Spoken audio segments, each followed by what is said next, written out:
This has been an exciting week in the State House as I presented a challenging budget to the General Assembly and the people of the state.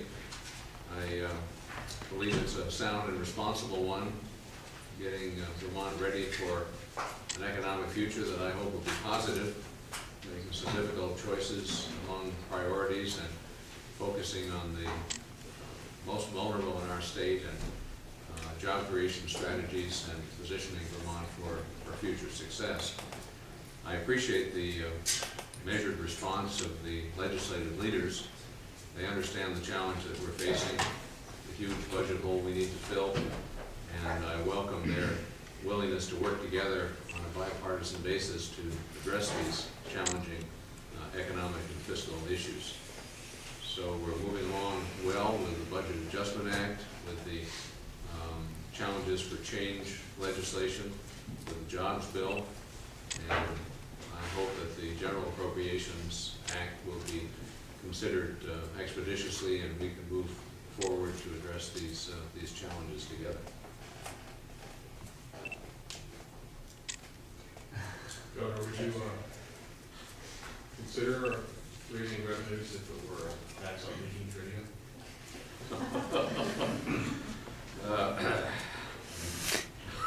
Sure how to answer that, Dave. Actually, more seriously, what do you? What's your latest reading on the situation at Vermont Yankee, and what have you been talking to the plan? How the communications been going? Well, I talked with a senior executive of the company last week and expect to follow up today. The investigation is ongoing, as you know. Inspectors from the NRC are there. The consulting inspectors hired by our Public Service Department will be on site very soon. The Health Department is there and continues to be actively engaged in doing a series of tests as the department does on a regular basis. There are occasional pieces of information that come out that may or may not be central to the ultimate determination as to what caused the leak, and so I don't think we want to jump to conclusions. The safety of the operation of that plant is my highest priority. It's what we need to feel good about in order to have it continue to operate and be a part of our energy future. So I take it very seriously, and I hope we'll get to the bottom of it very quickly. Are you getting responses to your questions and the Department of Public Services questions from Yankee? Well, they certainly are getting answers. I think we've gotten their attention after the last week or so.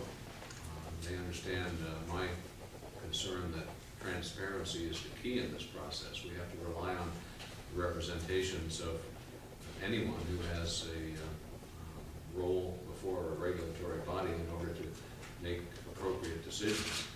And that message has been conveyed very clearly to the company, and I think Commissioner O'Brien and his team are getting good cooperation now. Governor, could you amplify on what Mark Johnson told me? He told me, and I didn't hear it right, that you would like to get back, I think he used those words, to it, where you could fully support Vermont Yankees relicensing. Mark was surprised by those remarks. What are you saying?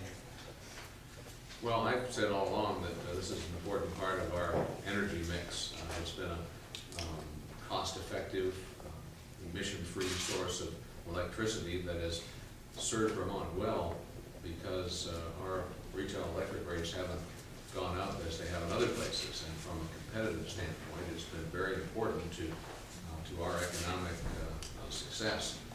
But we have to be comfortable about the safety of that plant in order to have it relicensed for another 20 years. I also believe that this is a decision best made outside of the political realm, but by the regulators at the state and federal level. And I believe that the legislature ought to allow the Public Service Board to move forward and make those decisions. How my administration presents the case to the Public Service Board will be determined by the outcome of the investigation that's underway now. Commissioner O'Brien has submitted additional testimony to the board in the relicensure case based on the information we've all learned during the past week. But this is a decision that's best made by the professionals. Fair to say then that your read is still that the extra layer of regulation imposed by the legislature is unnecessary? I believe it is. I wouldn't deny the legislature the opportunity to ask its questions and give itself the authority as it did a couple of years ago to weigh in, but I think the best outcome is to get it out of the political world and let the professional regulators make the decision. Do you think that these latest round of issues would have come to light as early as they have without the legislature's involvement? It's hard to know, but as I indicated earlier, we all have to rely on representations of parties before the Public Service Board or in any other regulatory proceeding. I believe that in the end, the board would have looked deeply into all the questions about the plant and got the information that it needed to make a good decision. Isn't it a reasonable assumption or possibility that the tritium leak would have gone on for significantly longer without becoming public, without legislative involvement? I'm not sure of that, Louis, because the Department of Health does a lot of monitoring of the wells and other locations around the plant. Last year, our radiological division of the health department conducted 1,300 test readings. They test these wells, they test the river water, they test milk in the area, they test vegetation, they do lots of testing, about 4 per day. So I expect that the thoroughness of that test protocol would ultimately have produced the information that we're now discussing. 2 members of that special legislative oversight panel are no longer able to serve, including your appointee, Bill Sherman. I understand you're considering appointing someone. Do you know how soon you make a decision as to whether or not that you can seat somebody by their money? I don't, but I obviously will have to find a successor to Bill. You know, a couple of weeks ago, you almost challenged legislators to vote on Vermont Yankee very early in this session. You said, let's have that up and down vote. Let's get it out of the way. Would you like to vote next week? Well, I still believe that they ought to vote to allow the Public Service Board to hear the case, as it has begun to do, and make the decision there. Obviously, a lot of legislators are having understandable pause about a decision they might make in view of the information that has come to light in the past week. But ultimately, I think the decision ought to be with the board.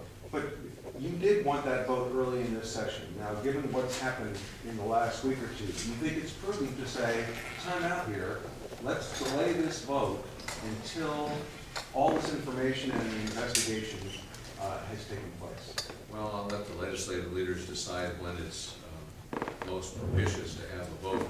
Obviously, I hope that it'll be a positive one at some point, but perhaps not taking it today would be prudent. It sounds like the Vermont Yankee or Entergy folks have not really been very responsive to you. You're still waiting to hear back from them. Is that kind of a second phase to the state or what?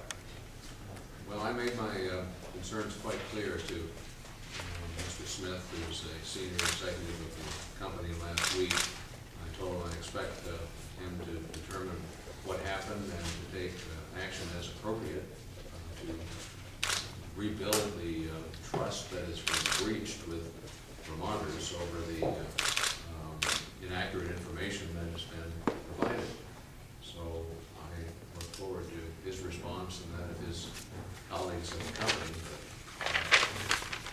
But the repair of that breach of trust is critical.